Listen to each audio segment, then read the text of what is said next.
Hello, ഇന്ന് നമ്മൾ വളരെ വെറൈറ്റി ആയിട്ടുള്ളൊരു പലഹാരമാണ് കേട്ടോ ഉണ്ടാക്കുന്നത്. തെങ്ങോല കൊണ്ടൊരു അപ്പമാണ്. തെങ്ങോലയിലാണ് നമ്മളിത് സ്റ്റീം ചെയ്തെടുത്തിട്ടുള്ളത്. വളരെ വെറൈറ്റി ആയിട്ടുള്ളൊരു ഐറ്റമാണ്. കണ്ടു നോക്കുക. ഇഷ്ടമായാൽ ചാനലൊന്ന് സബ്സ്ക്രൈബ് ചെയ്യണം, ലൈക്ക് ചെയ്യണം, കമൻറ്റ് ചെയ്യണം, ഷെയർ ചെയ്യണം. തീർച്ചയായിട്ടും നിങ്ങൾക്ക് ഇഷ്ടമാവും. എല്ലാവരും ഒന്ന് ട്രൈ ചെയ്ത് നോക്കണം. നമുക്ക് റെസിപ്പിയിലേക്ക് പോവാം.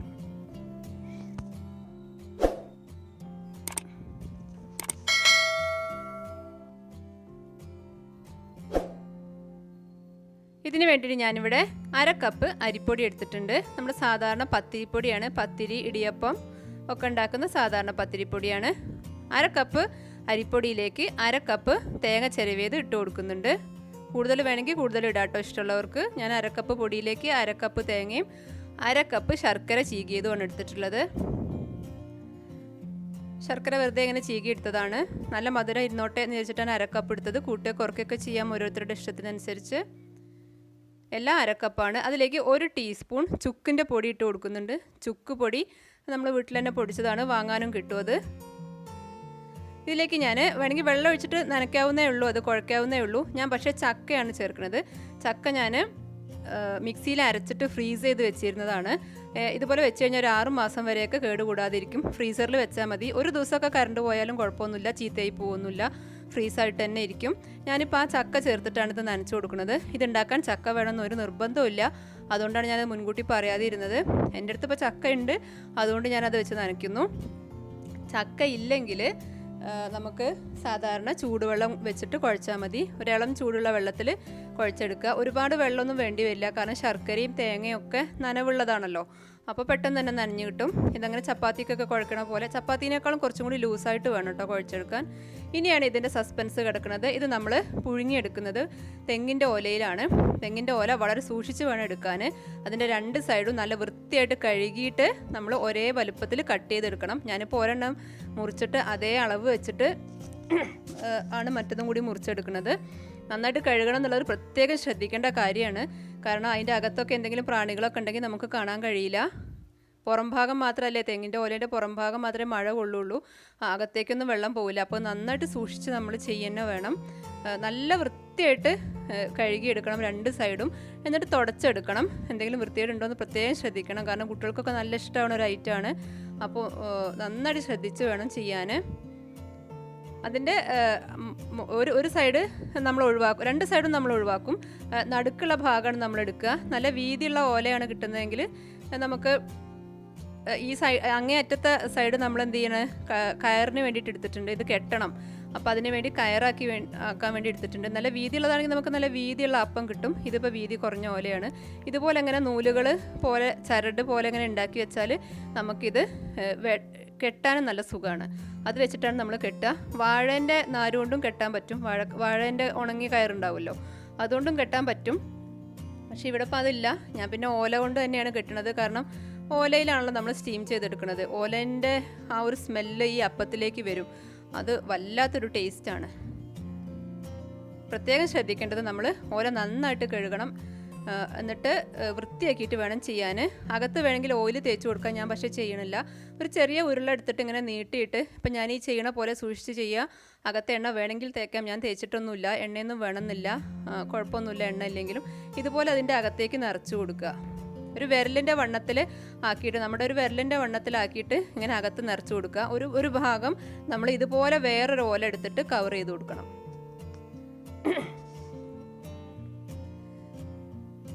ഇപ്പോൾ കണ്ടോ, ഇതുപോലെ വേറൊരു ഓല കൊണ്ട് കവർ ചെയ്ത് കൊടുക്കുക. ആ സൈഡിൽ നിന്നും ഈ സൈഡിൽ നിന്നും 2 സൈഡിൽ നിന്നും ഓല വെച്ചിട്ട് അതിൻ്റെ അകത്ത് വെച്ച് അത് ബ്ലോക്ക് ചെയ്യണം. പുറത്തേക്ക് വരാത്ത രീതിയിൽ ബ്ലോക്ക് ചെയ്യുക. എന്നിട്ട് നമ്മൾ കെട്ടിയെടുക്കുകയാണ് ചെയ്യണത്. ആ ഓലേൻ്റെ അറ്റം നമ്മൾ അവിടെ കളഞ്ഞിരുന്നല്ലോ, ബാക്കിയാക്കി വെച്ചിരുന്നല്ലോ, ആ അറ്റം കൊണ്ടാണ് നമ്മൾ ഈ കെട്ടാനുള്ള കയറുണ്ടാക്കിയത് കേട്ടോ. അത്യാവശ്യം നന്നായിട്ട് കെട്ടുക, കാരണം സ്റ്റീമൊക്കെ ആകുമ്പോൾ അത് തുറന്ന് പോരാതിരിക്കാൻ വേണ്ടിയിട്ടാണ്. തുറന്ന് പോന്നു കഴിഞ്ഞാൽ നമ്മുടെ മാവൊക്കെ സ്റ്റീമിൽ പെട്ട് അതിൻ്റെ ടേസ്റ്റൊക്കെ മാറിപ്പോവും. അതിലത്തെ ശർക്കരയൊക്കെ ഒലിച്ചു പോവുകയൊക്കെ ചെയ്യും. നമ്മൾ അടയോ കൊഴുക്കട്ടയൊക്കെ ഉണ്ടാക്കുമ്പോൾ കണ്ടിട്ടില്ലേ, പൊട്ടിക്കഴിഞ്ഞാൽ അതിൽ ശർക്കര എല്ലാം ഒലിച്ചു പോവും. അപ്പോൾ അങ്ങനെ വരാതിരിക്കാൻ വൃത്തിയായിട്ടത് കെട്ടിയെടുക്കണം. 2 അറ്റം കെട്ടിയാൽ മതി. 3 കെട്ടൊക്കെ വേണമെന്നുണ്ടെങ്കിൽ കെട്ടാം, പക്ഷേ അതിൻ്റെ ആവശ്യമൊന്നുമില്ല. 2 കെട്ടിൽ തന്നെ വൃത്തിയായി നിൽക്കും. അപ്പോൾ അതാ ഇതുപോലെ നിൽക്കും. ഇനി അങ്ങനെ ഓരോന്നും അങ്ങനെ ചെയ്തെടുക്കണം നമ്മൾ. മാവ് ഒരുപാട് കൂടി പോവാതിരിക്കാൻ ശ്രദ്ധിക്കുക. നല്ല വീതിയുള്ള ഓലയാണെന്നുണ്ടെങ്കിൽ കുറച്ചധികം മാവ് വെക്കാം. എനിക്കിപ്പോൾ ഇത് ചെറിയ തെങ്ങിൻ്റെ ഓലയാണ് കിട്ടിയത്, അപ്പോൾ കുറഞ്ഞ ഇതിലേ ഞാൻ ചെയ്യണുള്ളൂ.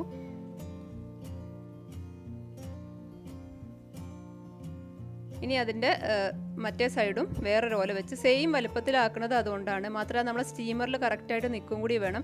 അപ്പോൾ സ്റ്റീമർ ഏതാണ് എടുക്കുന്നത് നോക്കിയിട്ട് ആ പാത്രത്തിൻ്റെ വലുപ്പത്തിനനുസരിച്ച് വേണം ഇത് വെട്ടിയെടുക്കാൻ. എന്നിട്ട് ഭംഗിയായിട്ട് കെട്ടിയിട്ട് വെക്കുക. കഴിക്കാൻ സമയത്ത് നമുക്ക് ഈ കെട്ടങ്ങ് ഊരിയെടുത്താൽ മതി, റിസ്ക് ഒന്നുമില്ല അതിന്.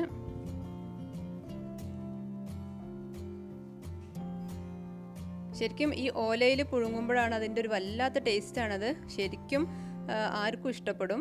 കാരണം നമ്മൾ സാധാരണ പൊടുണ്ണീൻ്റെ ഇലയിൽ, വാഴേൻ്റെ ഇലയിലൊക്കെ ചെയ്യാറുണ്ട്. പക്ഷേ ഇതൊരു വെറൈറ്റിയാണ്. ട്രൈ ചെയ്ത് നോക്കണം എല്ലാവരും. ഇപ്പം ഞാൻ എല്ലാം അങ്ങനെ ചെയ്തിട്ടുണ്ട്. ടോട്ടൽ ഞാൻ 1/2 കപ്പ് പൊടി എടുത്തപ്പോൾ എനിക്ക് 10 എണ്ണമാണ് ഉണ്ടായത്. ഇപ്പം ഞാൻ ഇടിയപ്പത്തിൻ്റെ സ്റ്റീമറാണത്, ഇടിയപ്പത്തിൻ്റെ തട്ടാണ്. ഞാൻ അതിലാണ് കേട്ടോ വെച്ച് കൊടുക്കുന്നത്. ഏതിലായാലും കുഴപ്പമില്ല, ആവിയിൽ പുഴുങ്ങണമെന്ന് മാത്രമേ ഉള്ളൂ. ഏതിലായാലും കുഴപ്പമില്ല, ഈവൻ പുട്ടുകുറ്റിയിൽ വരെ ചെയ്യാവുന്നേ ഉള്ളൂ ഇത്. ഞാനിപ്പോൾ ആ സ്റ്റീമറിൽ 2 തട്ടിൽ വെക്കാനുണ്ടെന്നുള്ളൂ. ഒരെണ്ണത്തിൽ 5 എണ്ണം, അടുത്ത എണ്ണത്തിൽ 5 എണ്ണം വെച്ച് കൊടുത്തു. അപ്പോൾ 1 കപ്പ് പൊടിയാണ് എടുക്കുന്നതെങ്കിൽ, ഇപ്പോൾ കുറച്ചധികം ആൾക്കാരൊക്കെ ഉള്ള വീടാണെങ്കിൽ 1 കപ്പ് പൊടി എടുത്താൽ 20 എണ്ണം കിട്ടും. കാരണം ഒരെണ്ണം എന്ന് പറഞ്ഞാൽ അധികമൊന്നും ഇല്ലല്ലോ കഴിക്കാൻ, ചെറുതല്ലേ കഴിക്കാൻ കിട്ടുള്ളൂ. അപ്പോൾ ശരിക്കും ഒരു 3-4 ആൾക്കാരൊക്കെ ഉള്ള വീടാണെങ്കിൽ 1 കപ്പ് പൊടിയിൽ ചെയ്യാം. ഞാൻ സ്റ്റീമർ ഇഡ്ഡലി കുക്കറിലേക്ക് ഇറക്കി വെച്ചിട്ടുണ്ട്. ഇനി അത് സ്റ്റീം ചെയ്തെടുക്കണം. ഹൈ ഫ്ലെയിമിൽ വെച്ചിട്ട്, ഇതിപ്പോൾ വിസിൽ വരുന്ന കുക്കറാണ്, അപ്പോൾ വിസിൽ വരുമ്പോൾ നമ്മൾ എന്ത് ചെയ്യുക, ഫ്ലെയിം ഒന്ന് കുറച്ചിട്ട് ഒരു 5 മിനിറ്റ് നേരം വെച്ചാൽ മതി. ഇപ്പോൾ ഇതാ ആവി പറക്കുകയാണ്. ഞാൻ ഓഫ് ചെയ്തിട്ടുണ്ട്. പെട്ടെന്ന് റെഡി ആവും. എങ്കിൽ പോലും നമ്മൾ ഈ 2 ഓല കൊണ്ട് കവർ ചെയ്യണ കാരണം ചിലപ്പോൾ സ്റ്റീം തട്ടാൻ ഇത്തിരി ടൈം എടുക്കും. അതുകൊണ്ടാണ് ഞാൻ ലോ ഫ്ലെയിമിൽ 5 മിനിറ്റ് പറഞ്ഞത്. ഇപ്പോൾ പുറത്തേക്ക് എടുത്തിട്ടുണ്ട്. ഇനി നമ്മളതൊരു പാത്രത്തിലേക്ക് മാറ്റണം, എന്നിട്ട് കാണിക്കാം എങ്ങനെയുണ്ട് എന്നുള്ളത്. ഓലയൊക്കെ നന്നായിട്ട് വാടിയിട്ട് അതിൻ്റെ കളറൊക്കെ മാറി വന്നിട്ടുണ്ട്. ഇനി നമ്മളൊരു പാത്രത്തിലേക്ക് മാറ്റുകയാണ്. ശരിക്കും ഈ കുക്കർ തുറക്കുമ്പോൾ തന്നെ നല്ലൊരു സ്മെല്ലാണ്. ശർക്കരയും അതുപോലെ ചക്കയും പിന്നെ ഈ ഓലേൻ്റെ ഒരു സ്മെല്ല്, ഓല വാടിയതിൻ്റെ. ചക്ക വേണമെന്ന് ഒരു നിർബന്ധവും ഇല്ല കേട്ടോ, ചൂടുവെള്ളം കൊണ്ട് കുഴച്ചിരുന്നാൽ മതി. അത് എന്തെങ്കിലും ഫ്ലേവർ ഉണ്ടായിക്കോട്ടെ എന്ന് വിചാരിച്ചിട്ട് ഞാൻ ചക്ക ചേർത്തു. മാത്രമല്ല എൻ്റെ കയ്യിൽ ചക്ക സ്റ്റോക്ക് ഉണ്ട് താനും. ഇപ്പോൾ ഞാനതൊന്ന് സെർവ് ചെയ്തു. ഞാനൊന്ന് തുറന്ന് കാണിക്കുകയാണ്. ഇപ്പോൾ കണ്ടോ, ഒന്നുമില്ല, ഓയിലൊന്നും തേച്ചിട്ടില്ലെങ്കിലും ഒരു കുഴപ്പമില്ല. നല്ല ഭംഗിയായിട്ട് പെർഫെക്റ്റായിട്ട് വന്നിട്ടുണ്ട്.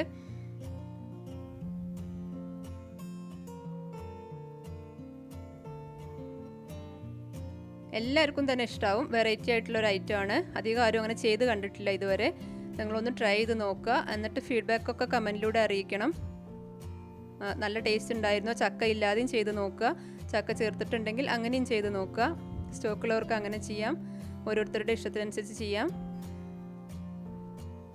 എന്നിട്ട് ഫീഡ്ബാക്കൊക്കെ കമൻറ്റിലൂടെ അറിയിക്കുക. ഇഷ്ടമായാൽ ചാനലൊന്ന് സബ്സ്ക്രൈബ് ചെയ്യുക, ലൈക്ക് ചെയ്യുക, കമൻറ്റ് ചെയ്യുക, ഷെയർ ചെയ്യുക. ഇത് കുമ്പളത്തിൻ്റെ വള്ളിയാണ്, കുമ്പളത്തിൻ്റെ പൂവാണ്, നമ്മുടെ വീട്ടിലുണ്ടായതാണ്.